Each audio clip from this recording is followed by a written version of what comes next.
Fight back. SUNY said cut back. We say fight back. SUNY said cut back. We say fight back. Fight, fight, fight, fight. Fight, fight, fight, fight. All right. The simple message is privatization means the government has given up.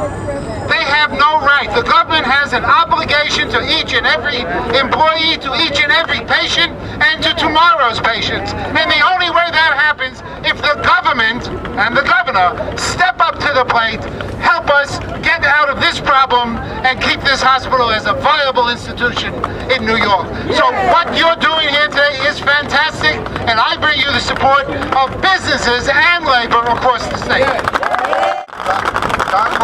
I'm the president of PEF here at Downstate, representing the 700 nurses at University Hospital. Oh wait, I said 700? That was 2 years ago. Right now, we have 600. There are more patients in this hospital than have been here in years, and we have less nurses, less staff, and they are laying off people. Are these people insane? Yes. It is time for the governor. It is time for Dr. Williams. It is time for SUNY Central to start hiring people, to start funding us at the levels we need to be funded at.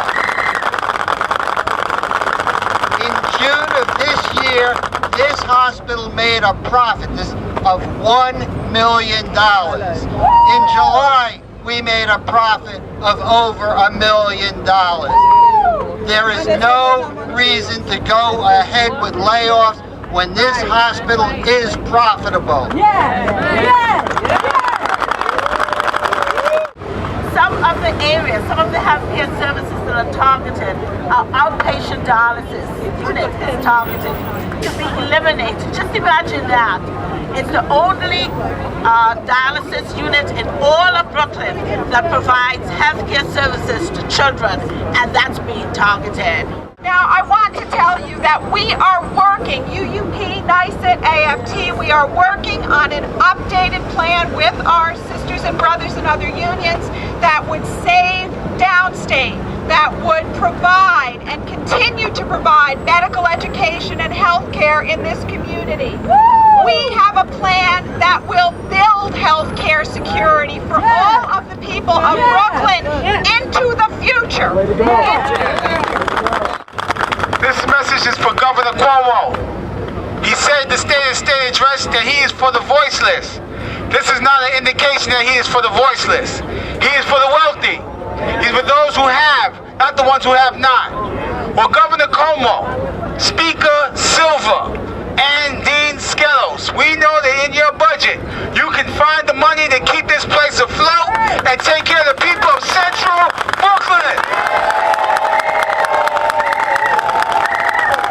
Next year, Governor Cuomo, you're up for election.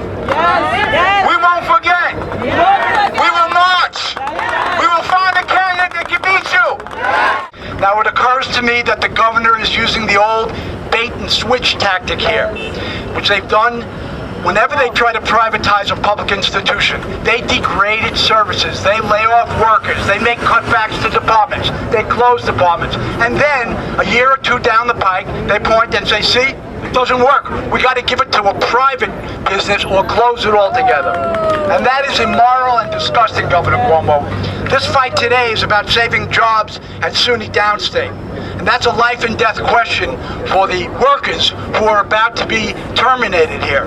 But it's also bigger than that. It is bigger than just those workers. This is an attack on our communities because those workers who have decent middle-class jobs, decent paying jobs, many or most of whom live in these neighborhoods, the small businesses, the mom and pop shops in our neighborhoods depend on the income that these workers make. It has a destructive effect on the very lifeblood and vibrancy of our communities because it will increase the ranks of the unemployed and homeless in our neighborhoods, degrading our neighborhoods. Teach our students that one of the most important purposes of their college education is to make them better able to understand the issues that they face and to be able to tell their story themselves. because working people's stories are not being told in this country right now. Only the stories of the rich and the powerful are being told. And the privatization, absolutely. The privatization, the austerity that's coming down on working people to put the burden of this entire crisis on the backs of working people cannot be endured. It cannot be continued. When we fight, we